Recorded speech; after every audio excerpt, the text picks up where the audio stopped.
of prison for the very first time after 27 years, hand in hand with his former wife Winnie, and raising a clenched fist.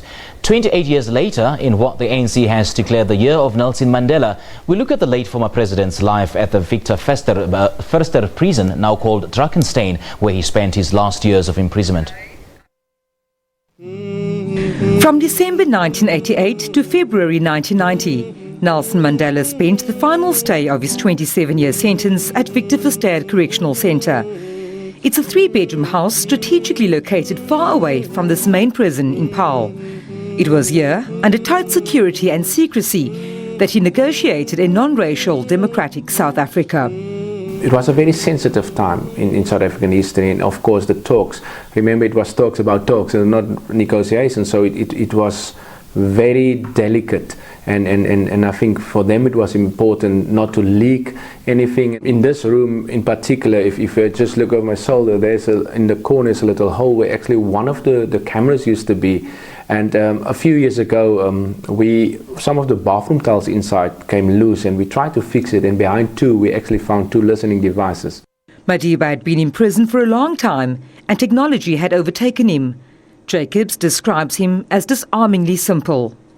Remember, he came here after 25 years in prison, so when he walked through this house the following day, he noticed, what we know as a microwave oven, and in the opposite corner a television. And he then remarked saying that, this house has 2 TVs. And this one officer heard it and started to laugh, said, that's not a television, it's a microwave. And Madiba said, no, what's that? Although Madiba is known to have deferred to the collective decision-making of the liberation movement, it's also said he felt some burden of responsibility for the outcomes of the talks about talks. Madiba asked us one question, that if you want to destroy this country, who's going to build it? If you want to bring it to ashes, our soldiers were saying, we're ready for anything. We said it can be ashes like the Middle East or whatever. I said, we must build it. He said, no, why should we destroy our country and rebuild it when we have a chance of negotiating and getting a settlement? Prison warders say he requested to be moved from a larger bedroom of the house after 3 nights, asking for a smaller room. They say after being confined to a cell for about 25 years, he felt more in control, comfortable and secure in a smaller space. A leader who chose to build rather than destroy, prison warders say it is also symbolized by a lemon tree he planted outside that still bears fruit. And on February the 11th, 1990, Madiba took the first steps through the garden gate of the house, now named Freedom Gate, to a new beginning. Today, the bronze likeness of Madiba, triumphant with raised, clenched fist, remains a powerful and inspiring sight.